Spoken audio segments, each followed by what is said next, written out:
Next ko lang yung mga bago kong tuta. Yan. Puro lalaki. Saan yung isa? Nahulog. Malalaki na sila. 1 week na sila eh. Yung isa kasi namatay. May butas yung kailangan. Kaya 4 na tira. Yung nanay ayun oh. Ayun yung nanay. Doon natutulog katabi yung aming Siamese na pusa. Yan. Ginagawa mo? Ito ang ganda kulay niya oh. Pikit pa sila kasi 1 linggo pa lang sila. Tulog na tulog. Isa sumisiksik dun. Yan, dito namin sila nalagay sa taas. Kasi pag sa baba baka ano na mga malalaking puppies.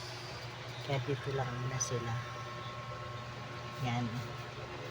Pag naka 2 weeks na sila, didilat na yung mga mata nila. Sa ngayon mga ano pa sila, mga ito ganda ng kulay. Konti lang yung itim niya.